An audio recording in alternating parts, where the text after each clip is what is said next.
आणि आता बातमी लोकसभेच्या छत्रपती संभाजीनगरच्या जागेची। ठाकरे गटातच उमेदवारीवरून चंद्रकांत खैरे आणि अंबादास दानवेंमध्ये रस्सीखेच सुरू झाली आणि त्यानंतर उद्धव ठाकरेंनी पदाधिकाऱ्यांकडून नेमकी कुणाला उमेदवारी द्यावी यासाठी कौल घेतलेला आहे। पाहूया।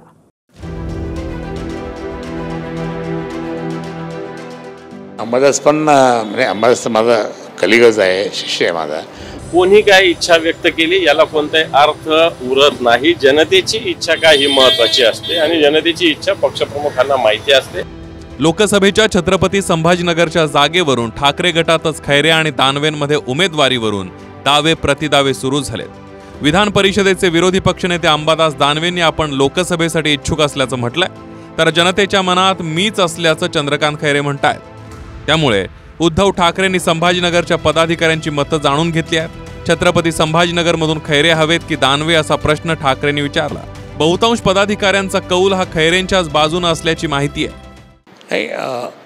तो प्रश्न माननीय उद्धवजी ठाकरे साहेबांचा आहे, मी काही बोलू शकत नाही, कारण उद्धवजींना वाटेल ते सर्वे त्यांनी केलेला आहे, सर्वे करत आहे आणि सर्वांनी चर्चा पण करत आहे आणि अंतिम निर्णय त्यांचा असतो। अंबादास पण म्हणजे अंबादास माझा कलिगच आहे, शिष्य आहे माझा। ही सगळी प्रक्रिया जी आहे ती माननीय उद्धवजींच्या हातात असते। उद्धवजी जे करतील ते आम्ही मान्य करू आणि त्या दृष्टिकोनातून लोकांचीच मागणी होती की खैरे साहेब तुम्हीच खासदार पाहिजे। तुम्ही वचपाक काढणार का? काढणारच, प्रश्न देत नाही। अजून फार दूर सगळ्या गोष्टी आहेत आणि शिवसेनेचे पक्षप्रमुख निर्णय घ्यायला समर्थ आहेत। कोणी काय इच्छा व्यक्त केली याला कोणताही अर्थ उरत नाही। जनतेची इच्छा काय ही महत्त्वाची असते आणि जनतेची इच्छा पक्षप्रमुखांना माहिती असते। त्यामुळे मला असं वाटतं नाही त्या विषयावर फार चर्चा करावी।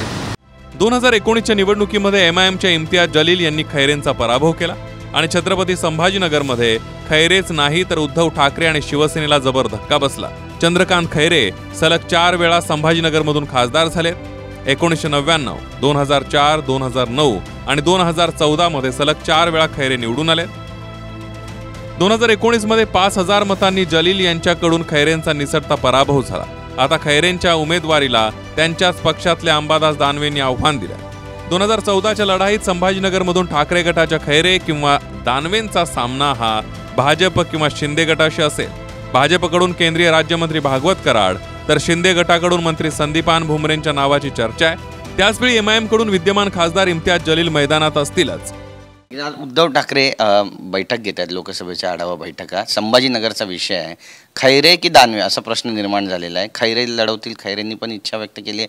अंबादास दानवे म्हणतात त्यांनाही लढायचं आहे। दोघांपैकी जर कुणाला जागा त्या ठिकाणी मिळाली तर कुणी जिंकून येऊ शकतं का? तुमचं काय मत? तुम्ही देखील संभाजीनगरचेच आहात आमदार। आता ती परिस्थिती राहिली नाही। पहिली परिस्थिती वेगळी होती, आता ती परिस्थिती राहिलेली नाही। परंतु आता खैरे की दानवे याचा निर्णय तर पक्षाचे त्यांचे नेते घेतील। परंतु मला असं वाटतं हा अंतर्गत वाद आता तुम्हाला एका जिल्ह्यात दिसतोय, हा सर्वकडे दिसणार आहे। म्हणून युतीचं काय होईल हा तो प्रश्न दुसरीकडेच आहे। परंतु कार्यकर्त्यामध्ये काय काय होईल या त्याची सुरुवात, त्याची झलक ही कालच्या या बैठकीतून दिसायला आलेली आहे। खैरे असेल की दानवे असतील ते आपसामध्ये भांडतायत।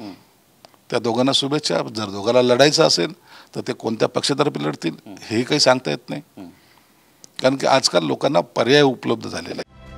छत्रपती संभाजीनगरची लढाई महायुती किंवा महाविकास आघाडीसाठी सोपी नसेल। इथल्या मतांच्या गणिताचा विचार केला तर एकूण मतदान 20 लाख आहे, ज्यामध्ये मराठा 5,70,000 म्हणजे 29%, OBC 5,20,000 म्हणजे 28%, मुस्लिम 4,25,000 21%, दलित 3,20,000 16% आणि इतर 1,65,000 मतदार आहेत। म्हणजे जातीय समीकरण संभाजीनगरमध्ये निर्णायक आहे। पण त्याआधी ठाकरे गटाकडून उमेदवारी कुणाला मिळते, पुन्हा खैरेंना दिली जाते की दानवेंचा नंबर लागतो हे बघणं महत्त्वाचं आहे। दत्ता कनावटे, TV9 मराठी, छत्रपती संभाजीनगर।